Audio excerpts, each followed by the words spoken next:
రేవంత్ రెడ్డి దూకుడు గురించి ప్రత్యేకంగా చెప్పనక్కర్లేదు. సబ్జెక్ట్ ఏదైనా మాటలు మాత్రం తూటాలు పేలుతాయి. మరి ముఖ్యంగా తన మాటలతో ప్రత్యర్థులకు చెమటలు పట్టిస్తారు. ఆ దూకుడే రేవంత్ ను సీఎం చేసిందనడంలో ఎలాంటి సందేహం లేదు. అలాంటి ఆయన కొండ సురేఖ అంశంలో మాత్రం సైలెంట్ అయ్యారు. సురేఖ అక్కినేని నాగార్జున కుటుంబంపై సమంతపై చేసిన వ్యాఖ్యలు ఎంతో వివాదాస్పదమయ్యాయి. టాలీవుడ్ లో కొండ సురేఖపై తీవ్ర స్థాయిలో విరుచుకుపడింది. ఒక రకంగా ఆమెపై యుద్ధం ప్రకటించింది. సమంతకు క్షమాపణలు చెబుతూ కొండ సురేఖ తన వ్యాఖ్యలను వెనక్కి తీసుకుంది.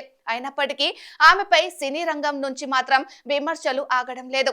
ఇంత జరుగుతున్న సీఎం రేవంత్ మాత్రం దీనిపై రియాక్ట్ కాలేదు. దీంతో ఇదేదో తుఫాను ముందు ప్రశాంతతలా ఉందంటూ కొంతమంది తమ అభిప్రాయాన్ని వ్యక్తం చేశారు.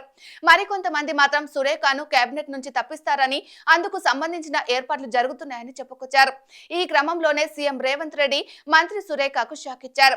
కొండ సురేఖ దంపతులకు ప్రధాన అనుచరుడిగా ఉన్న నవీన్ రాజ్ కు ప్రభుత్వం కేటాయించిన ఇద్దరు గన్మెన్లను వెనక్కి తీసుకుంది. నవీన్ రాజ్ పై కొంతకాలం తీవ్ర స్థాయిలో ఆరోపణలు వస్తున్నాయి. వరంగల్ జిల్లాలో ఇష్టారాజ్యంగా వ్యవహరిస్తున్నారని, మంత్రి పేరు చెప్పి పెత్తనం చేస్తున్నారని, పోలీసులు అధికారులను అసలు పట్టించుకోవడం లేదని, అందరినీ బెదిరిస్తున్నారంటూ చాలా కాలం నుంచి ఆరోపణలు వస్తున్నాయి.